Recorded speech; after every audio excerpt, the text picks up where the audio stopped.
Alors l'épreuve théorique générale, c'est comme ça qu'on appelle ce qui s'appelle plus communément l'examen du code. On peut le passer dès 15 ans si on suit l'apprentissage anticipé de la conduite, c'est-à-dire la conduite accompagnée.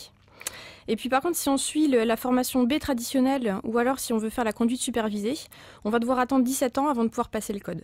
Il faut avoir le code pour passer à l'épreuve pratique. Oui, c'est une des conditions en fait pour passer l'épreuve pratique. Il faut déjà avoir réussi son code.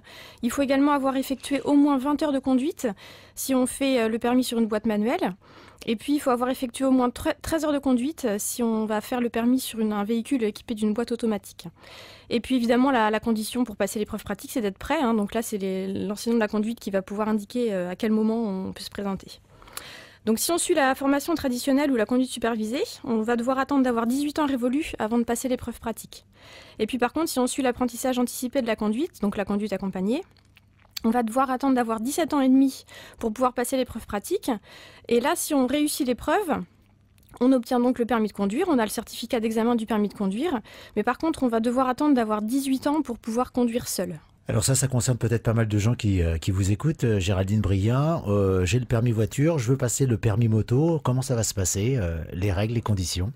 Alors si on a le permis voiture depuis moins de 5 ans, on n'aura pas besoin de repasser le code, puisque la réussite au code est conservée pour 5 épreuves pratiques et pour 5 ans. Ensuite, il y a plusieurs permis moto qui existent, hein. Donc si on veut passer le permis A1, ce qu'on appelle plus communément le permis 125, on va pouvoir passer ce permis à partir de 16 ans. Et si on veut passer le permis A2, il faudra attendre d'avoir 18 ans. Le permis A2, ce sont les motos qui ont une puissance qui n'excède pas 35 kW. Pour ces deux permis A1 et A2, on va avoir l'examen du code à réussir. On va avoir une épreuve hors circulation qui s'appelle le plateau, et puis une épreuve en circulation.